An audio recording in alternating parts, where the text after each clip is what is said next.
উলামা কেরামের ফতোয়া হলো, যদি এই বেনামাজি, যদিও তিন ধরনের বেনামাজি আছে, এক ধরনের সালাতকে অস্বীকার করে, আর এক ধরনের জেনে বুঝে ইচ্ছায় স্বেচ্ছায় সজ্ঞানে সালাত পড়ে না, এই দুই শ্রেণীর মানুষ কাফের, সরাসরি কাফের।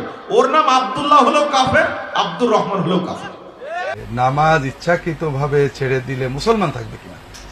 আমরা যদি কোরআন কারীম এবং সহিহ হাদিসের আলোকে চিন্তা করি, তাহলে স্বীকার করতে বাধ্য হব যে নামাজ যিনি পড়েন না ইচ্ছা করে, তাকে মুসলমান বলে গণ্য করা কোরআন এবং সুন্নাহর আলোকে খুবই কঠিন।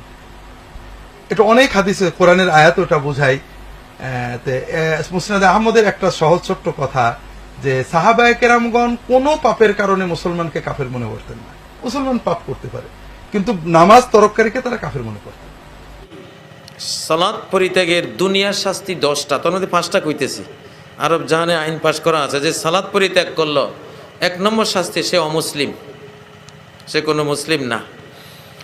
তারপরে ওমর রাদিয়াল্লাহু আনহুর যে ঘটনা বললাম, লা হাদ্দা ফিল ইসলামি মান লা সালাত লাহু, যে ইসলামে তার কোনো অংশীদারিত্ব নাই, যার সালাত নাই, এটা স্পষ্ট আমাদের প্রমাণ বহন করছে যে সাহাবায়ে কেরাম কাফের মনে করতেন সালাত ত্যাগকারীকে। তার আল্লাহ রাসূল সাল্লাল্লাহু আলাইহি ওয়াসাল্লাম বলেছেন, মান তারাকা সালাতা মুতাআম্মিদান ফাকাদ কাফারা, কেউ যদি ইচ্ছাকৃত সালাত ত্যাগ করে তাহলে সে কি কাফের হয়ে যায়। রাসূলুল্লাহ সাল্লাল্লাহু আলাইহি ওয়াসাল্লাম বলেন, আল আহাদুল্লাযী বাইনানা ওয়া বাইনাহুম আস-সালাত, আমাদের মাঝে এবং অমুসলিমদের মাঝে মূল পার্থক্য হলো সালাত। দলিলের ভিত্তিতে সর্বাধিক বিশুদ্ধ মত হলো যে সালাত পরিত্যাগ করা কুফরি। এটাই কোরআন সুন্নাহর দলিলের ভিত্তিতে কাছাকাছি। যে সালাত আদায় করে না সে কাফের। রাসূল সাল্লাল্লাহু আলাইহি সাল্লাম বলেন, বাইনাল আবদি ওয়া বাইনাল কুফরি তারকুস সালাহ, যে সালাত আদায় করে সে মুসলমান, যে সালাত আদায় করে না সে কাফের। এই পয়েন্টটা ভালো করে মনে রাখবেন, কোন জায়গায় কোরআনের একটি আয়াত অথবা রাসূলুল্লাহর হাদিস দেখাতে পারবেন না যে বেনামাজি মুসলিম এই কথাটি আছে।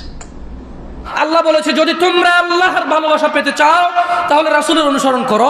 রাসূল বলছে যে নিশ্চয়ই কাফের এবং মুশরিকের মধ্যে আর আমাদের মধ্যে পার্থক্য হচ্ছে নামাজ। তুমি তো আল্লাহর নবী আলাইহিস সালাম বলেন, আল আহাদুল্লাযী বাইনানা ওয়া বাইনাহুম আস-সালাহ ফামান তারাকাহা ফাকাদ কাফার। একজন মুমিন আর কাফেরের মধ্যে যে অঙ্গীকার দিয়ে পার্থক্য নামাজ, যে নামাজ ত্যাগ করে সে কাফের হয়ে যায়। নাউযুবিল্লাহ। মুসলিম শরীফে হাদিস আছে, বাইনাল আবদি ওয়াল কুফরি আবি শিরকি তারকুস সালাহ।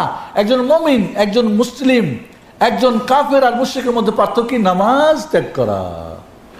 বিশ্বাস করুন, মুসলমান নামাজ পড়বেন না, মুসলমান থাকতে পারবেন না। মান তারাকা সালাতা মুতাআম্মিদান ফাকাদ কাফারা, স্বেচ্ছায় সজ্ঞানে এক ওয়াক্ত যদি বাদ দেন, ওই সময় আপনি কাফের। বেনামাজিরা জানবে কি করে সালাত ত্যাগ করলে যে মানুষ ইসলাম থেকে খারিজ হয়? সেটা তো আলেমরাই জানে না, অধিকাংশ আলেমরাই জানে না, তো বেনামাজি কি করে জানবে? নামাজ যদি একেবারেই না পড়ে সে কাফের হয়ে যায়, একেবারেই পড়ে না এই লোক কাফের হয়ে যাবে ইজমা, সবার মতে যে ব্যক্তি নামাজে মোটেই পড়ে না সে কাফের, সে ইমানদার নয়। অনেক ইমামদের মতে ইচ্ছাকৃত নামাজ ত্যাগ করলে সে কাফের হয়ে যায়, কারণ রাসূল করিম সাল্লাল্লাহু আলাইহি সাল্লাম বলেছেন, বাইনার রাজুলি ওয়াশ শিরকি ওয়াল কুফরি তারকুস সালাহ, একজন মানুষের সাথে শিরিক এবং কুফরের পার্থক্য হলো নামাজ ত্যাগ।